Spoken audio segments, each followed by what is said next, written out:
You ready? You ready? I'm ready. Are you ready? I'm ready. All right. Greetings and welcome to episode 23 of One Bottle Each. Today I'm joined by my friend Matt Landy. Matt is a legendary hospitality director for decades now in New Jersey. He's led restaurants and banquet halls. He was also the guest in episode 4 of One Bottle Each. And he hasn't been back since. I've been trying to book him since. Matt, thank you for being here, and can you tell me why you're such a difficult guest to get? It's a hard question. I don't know, because I'm on your way home, but just hard to put together, that's all. Is it? Am I the first two-timer? No, you're not. There's been a couple two-timers, yes. Yeah. What's the most recent wine that you drank that got you excited, that just, rang your bell, as they say, punched your clock? Wow, that's a good question. What have we had recently that was interesting? I drank a couple of Castellacqua, California Italians. They do a... from Dry Creek Valley. Yeah, they do a Fiano and a Sangiovese blend. So, Okay. those are the two. Did like an Italian themed dinner. And was the Fiano, did you find it to be true to the grape? True, maybe not as, honey-y as southern Italy, but it was more of a California version of it. Sure. So a little less of those subtle flavors and a little more acidic. Okay, a bit bolder? Yeah. And the Sangiovese? Was excellent. Yeah, and a blend, what did they didn't really say, but I think there was a little Cabernet. Yeah, California, there's probably some Cabernet in a lot of things. Thankfully, not the Fiano. Right, no, I didn't think so. Not the Fiano, yeah. So that's good. So that was Italian-themed dinner, Italian-themed wines from Dry Creek Valley, which, we'll talk about in a minute. What grape do you find yourself drinking most often? Is it because it's a go-to, or you love it the most? What do you reach for more often than anything else? Probably Zinfandel more than most. Like Petite Syrah. Yeah. Drinking a little Cabernet Franc.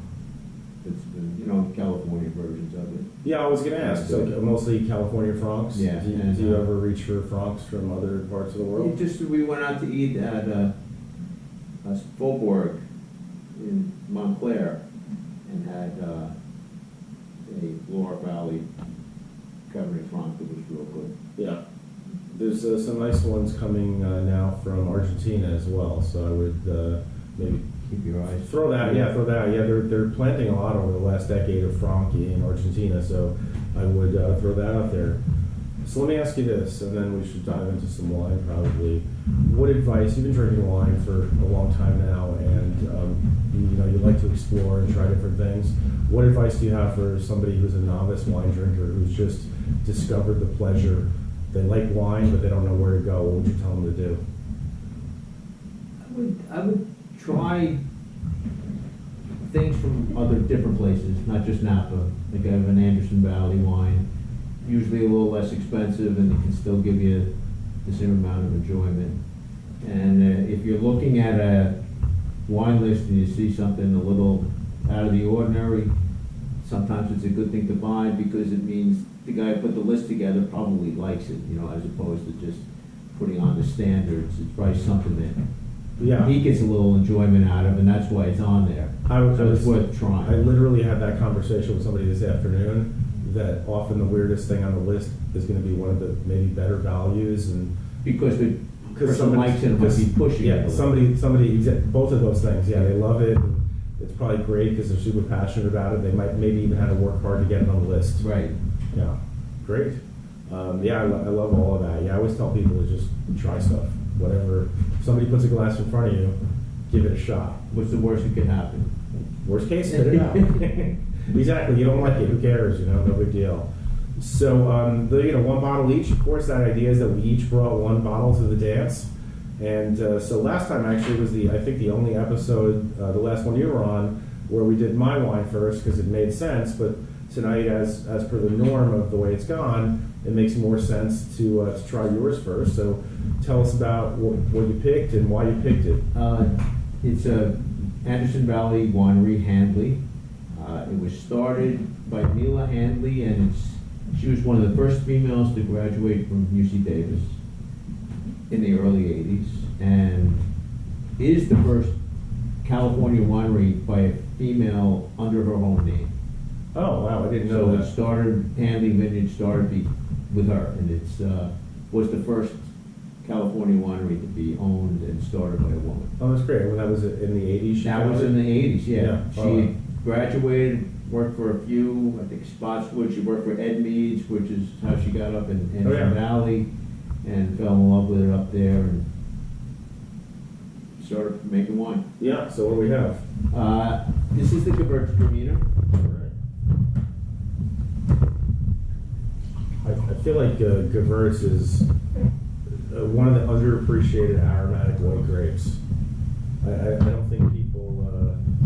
Well, go it to it often. sometimes has some of Cheers. those odd perfumey flavors, Yeah. which I like. I do too. It can be very extroverted. Oh yeah, I mean the nose is big, but it's not like not punch in the face. Big. No, and it's got enough acidity, so it's might have a touch of residual sugar, a little bit, but Tiny bit, I would think, but yeah, really nice finish, nice minerality on it. yeah, and the minerality at the end, almost like stones. And, Yeah, that and the nose are my two favorite parts of that finish, and the nose, which is just lovely. She doesn't make a lot of it, but she makes a lot of the aromatics, Riesling, Yeah. Pinot Blanc, those kind of Alsatian wines. Is that, I don't really know much about the winery, is that her bailiwick is mostly aromatic whites? I mean, that's where it started, Yeah. which, kind of like Navarro. Oh, yeah, Which does sure. a ton of them, which is right up the road. Yeah, But they make single vineyard Pinots now, cool climate Pinots. They make Zinfandel, Petit Syrah, a little bit, and all their own vineyards.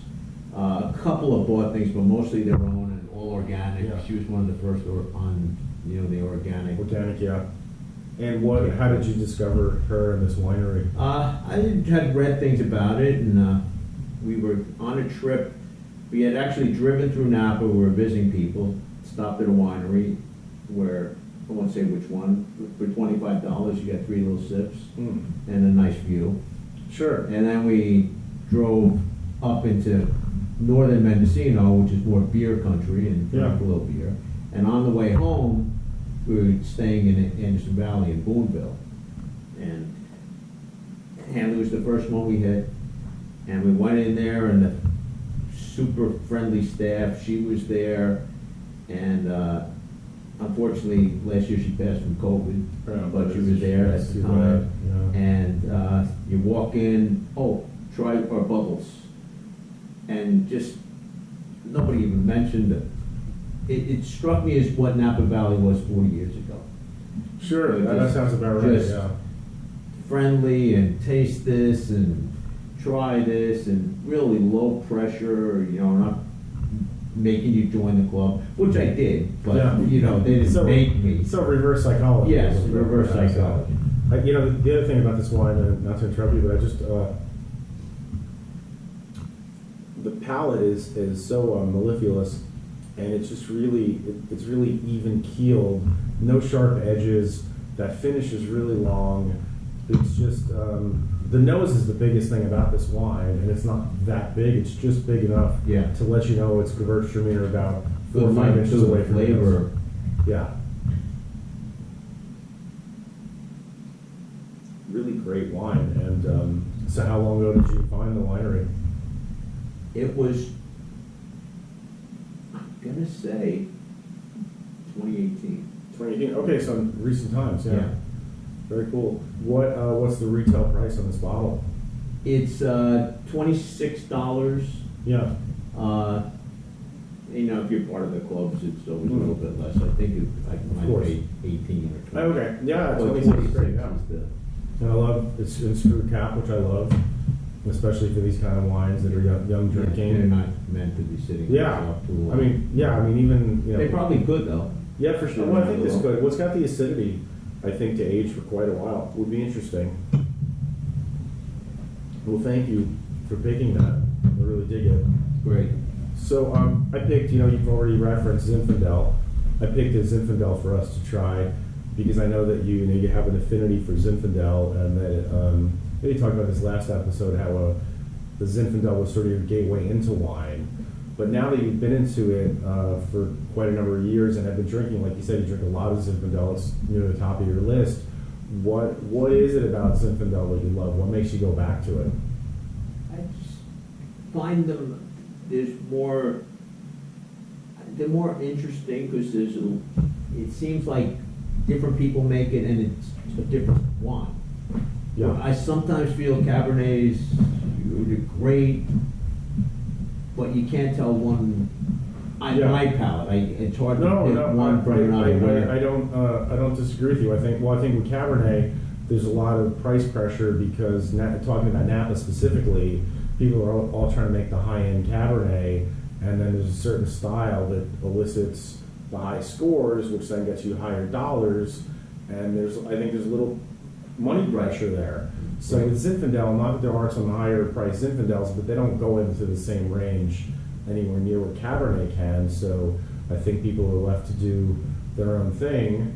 Then you've got all the single vineyards and the vineyards that have been around for a long, long time, and that makes to what you're talking about, which those flavors that pique your interest. Right, you could tell a Raffinelli from a Pasolaco, even though they're across the street. But Absolutely. You can Yeah. just the way they're made, they're different, or even a Gurgitch. You go to Napa, which is usually like 13% alcohol, 13.5% alcohol, and made in a very old world style. Yeah, no, absolutely. I mean, he's one of he's one of the legends of Napa Valley, having made the Chardonnay for Montelena that won the tasting in Paris. So Mike Gurgitch is one of the top guys. So I picked Puccioni Old Vine Zinfandel. It's the 2016 is the current vintage. It's the winemaker is Glenn Proctor. He is the great-grandson of Angelo Puccioni, who planted the first vines in 1904 and started a winery a couple years later, and which lasted until about 1935. They even had the right to make sacramental wine during Prohibition, and then at some point they stopped making wine. But then it was 2003 that they started making wine off of the property again. The property has always been in the family. So this is from True Old Vines, and Glenn works his whole life in the wine business, and he sells grapes and sort of markets grapes on the market, and but he has this project, which is this beautiful property, which I've been lucky enough that he's taken me up there in Healdsburg a number of times. Is this beautiful ranch. The only thing he's got on there really is Zinfandel, some of it the old stuff, and he's planted some newer vines, and then he's got some Petit Syrah, and it's tiny production, a few hundred cases, and I just have me, I love Dry Creek Valley, and that's one of my favorite Zinfandels. Does he blend them or bottle them separately?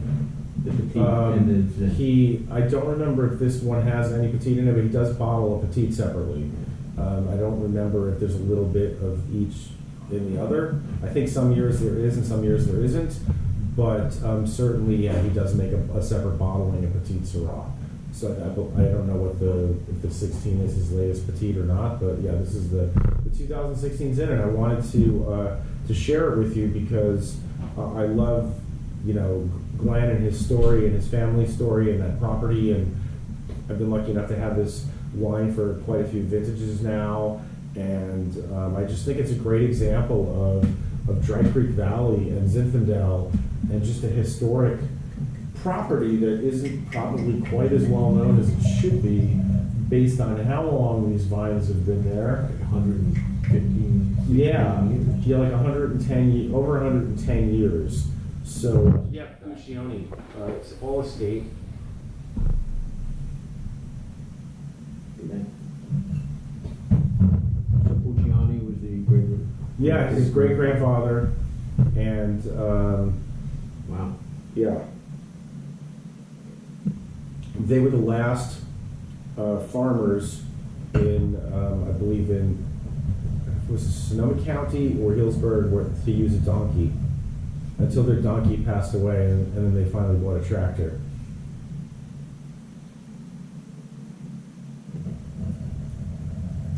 But I'm curious what you think, but to me this is, I mean, basically put this in the encyclopedia next to Zinfandel and next to Dry Creek Zinfandel, and this is it for me. Yeah,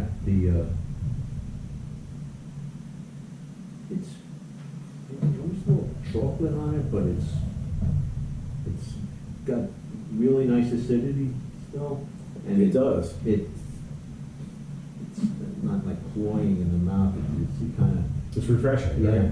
Yeah, and this is 15% alcohol, which I don't think it belies that at all. No, not at all. It doesn't I do think there's seem too yeah, alcoholic. it's got no heat. No. And there's a point at which, some people will say, usually it's Zinfandel makers, oh, it doesn't matter if it's 16.5, if it's got good acid. To me, there's a point at which I personally don't believe that's true anymore. But this, to me, is completely balanced and in check. Yeah. 15%, and it's just, I know it's beautiful, but really refreshing is the first thing I think of, which you don't often think of with Zinfandel. No. It's Perfumed, perfumed. bigger flavors, but it's almost Beaujolais. Yeah, it has Refreshing. sort of a A gentleness to it. little heavier than that. Yeah, well, yeah, sure.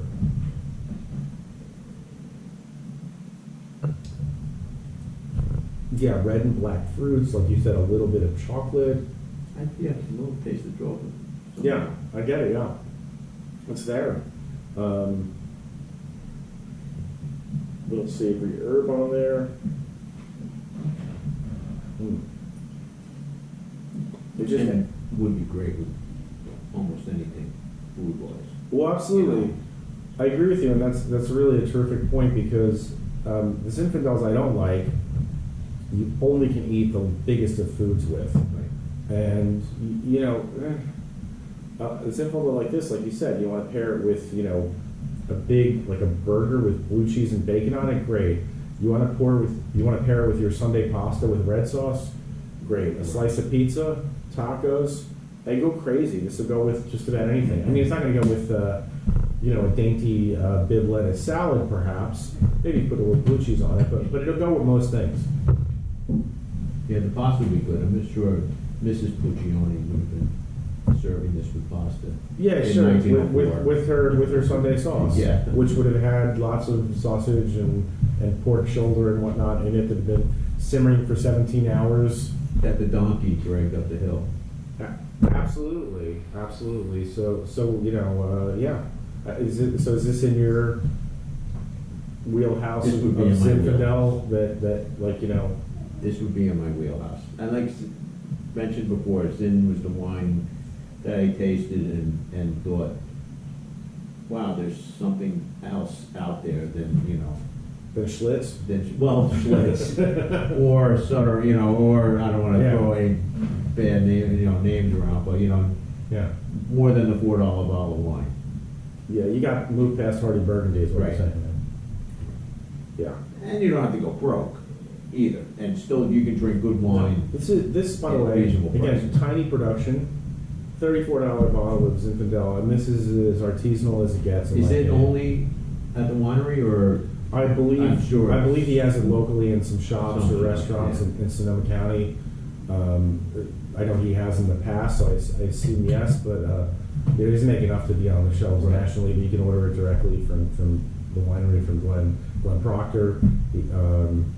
Anybody who gets out to Sonoma County and Dry Creek Valley, I would urge you to seek Glenn out, make an appointment. He'll take you to this beautiful property.